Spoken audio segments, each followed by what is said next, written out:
All right. Thank you, Karen, for visiting us today and saying yes to coming into the book Reputation Driven. How are you?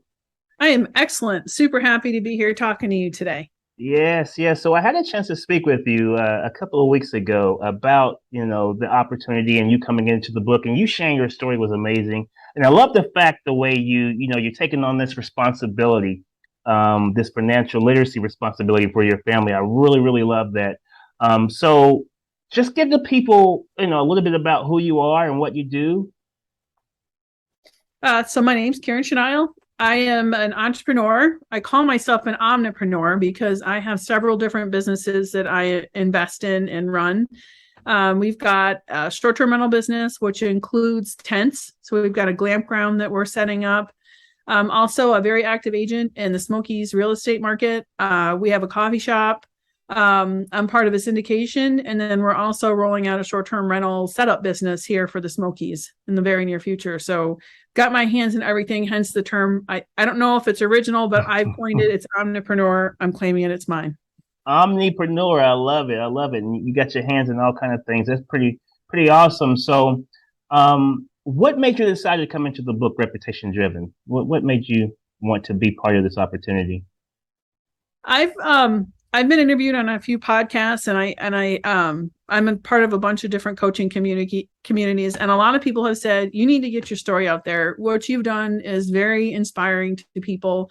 There's a lot of people that are, where you were 3 and 4 years ago, and they would absolutely love to hear your story and see how you made it and how you got to where you are today. So, it was kind of feels awkward talking about yourself, Hmm. honestly, because I don't like to brag, I don't like to advertise, but I do think there are some really key elements to my story that I think would help people that were in my shoes 3 and 4 years ago achieve financial independence and get to where I am today. So you mentioned the key elements. If you could just give us one, because I know you're going to probably mention a few of those in the book, but if you can just give the listeners one key element, what would it be if you can give them one key element? Living in the unknown. Mm, So it's very easy. A typical individual makes decisions to do things in their life based on their framework of reference. In other words, what they've always been doing. In order for me to be where I am today, I had to be willing to take a risk and start to act out of the unknown, meaning mm. I was in a W 2 job. I wanted to be an entrepreneur. And so I really had to start making decisions that aligned with what I had to have the thinking patterns of an entrepreneur. Out of the thinking patterns came the strategy. But it was really important for me to, and that was unknown for me. Obviously, I'd never really been an entrepreneur. And so I had to be very forward leaning and start to behave in a way that was very different from what my colleagues in the W 2 world were doing. So that would be my key piece of advice is to act out of the unknown. Take that thing that you want to do and try to put yourself in the find someone that you can emulate that's done this, and don't emulate what they're doing, emulate their thought process, emulate the way they think, and out of that your strategies and next steps will follow. I love that. I love that. Working out the unknown and then the strategy coming afterwards. Like that's very very powerful. I love the way you put that. So, what story are you feeling compelled to share? Like, what can the people expect to read when they read your story in the chapter in the book? What can they expect out of you? um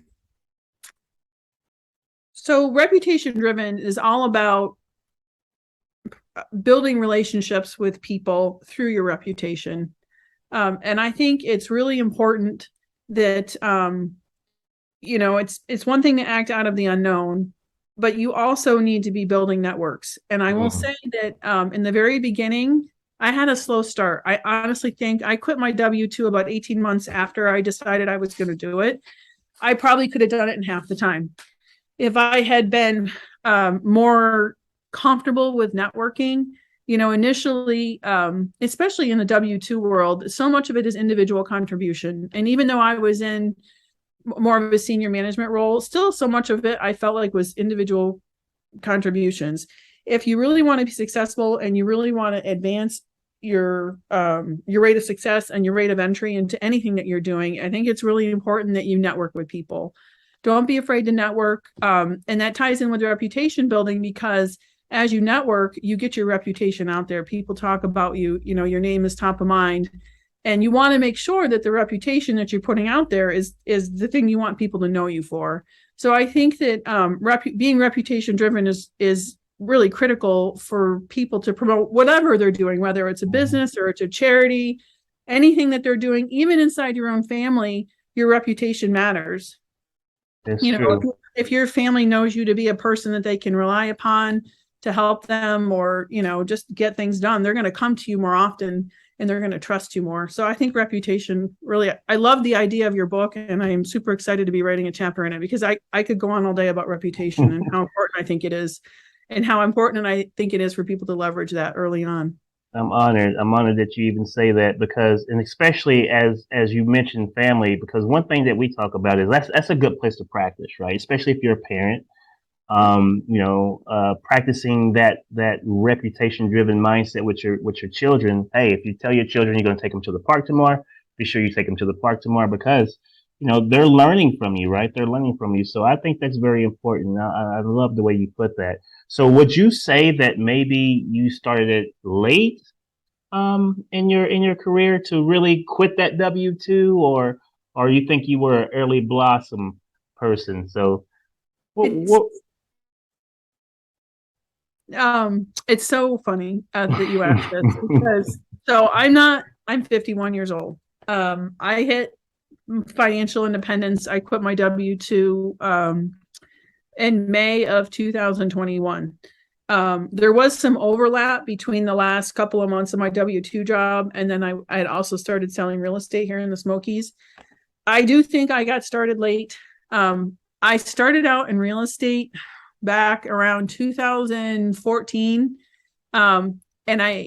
That was kind of the bug. I'd been listening to Bigger Pockets even back then. At that point in time, I had a long commute, and I was in the car for 2 hours and 20 minutes a day, but who's counting? And I would listen to all these podcasts, and it got me into the real estate bug. And I was like, this is one way that I don't need to have like a certificate to trade stocks. Like, I don't need to have anything super specialized. I just need to apply myself and work pretty hard and be able to hustle.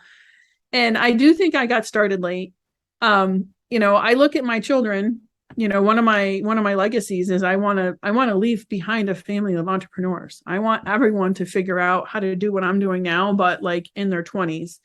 And I wish that if I was my kid's age now and I had someone like me in my life back then, like I can't even imagine. I probably own a jet of like 50 planes. As it is now, I'm probably going to be another 3 or 4 years before I have that. Yeah. But I think that I did start late.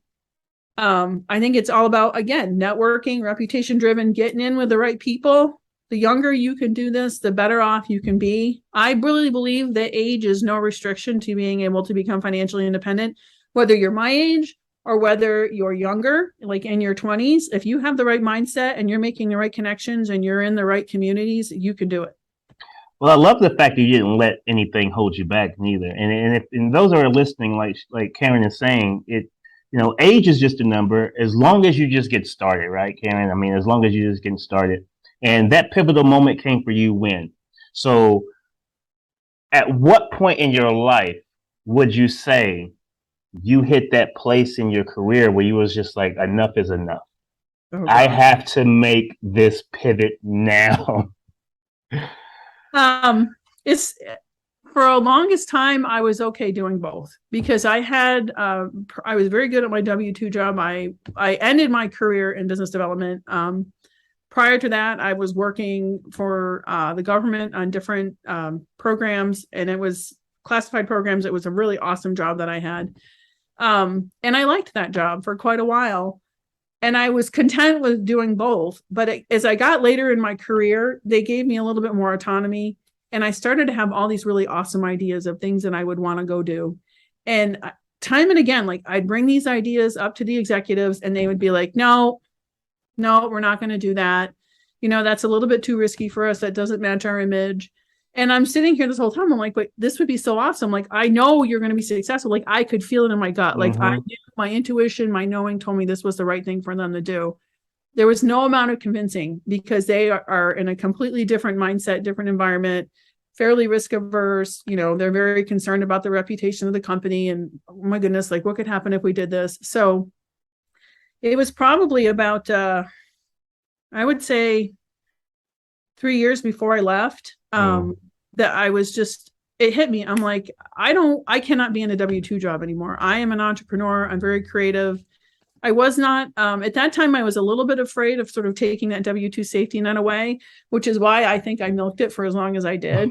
Because honestly, like, I probably could have quit a lot sooner because we were building our short-term rental portfolio so quickly and I was generating enough passive income off of it. I probably could have quit sooner, but you know, I like that safety net. But finally, one day I just decided, I'm like, I work with a mindset coach and he was like, what do you just do it? You can quit now. Like, why are you so afraid? You just need to pull the plug and make it happen. And I did.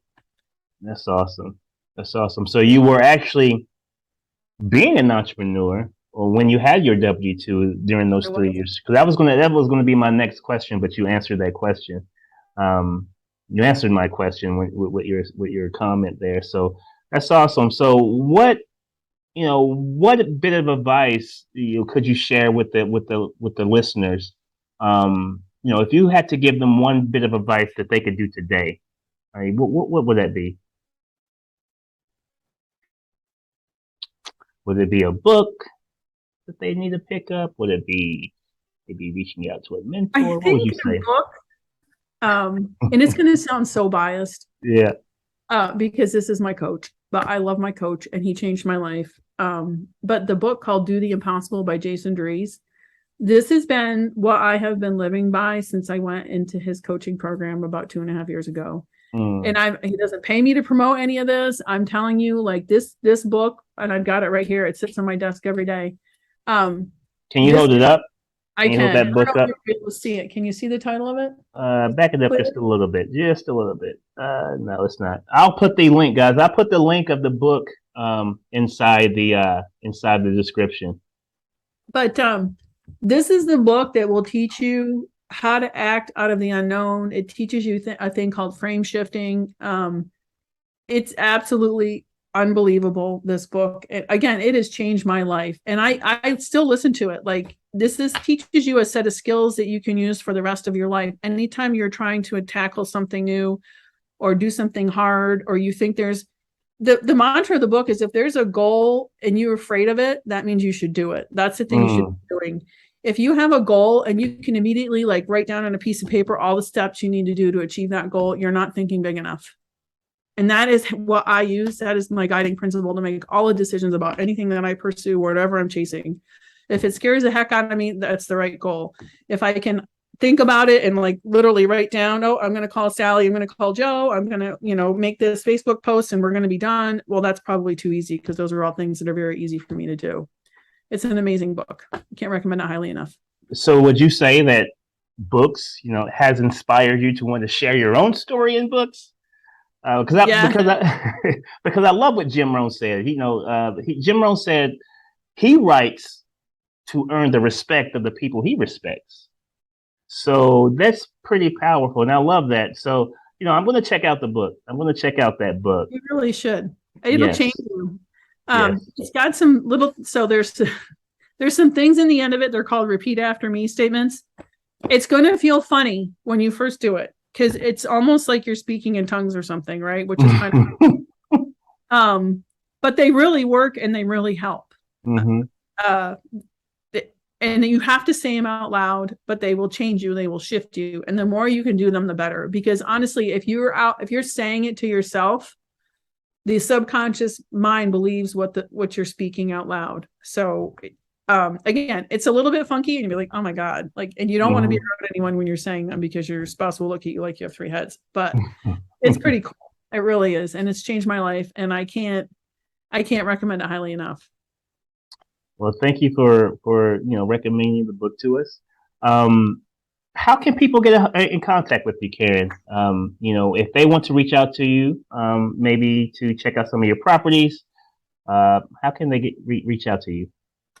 Probably the easiest way to find me is through my real estate website. We're still putting together like all my marketing and branding and stuff like that. Hmm.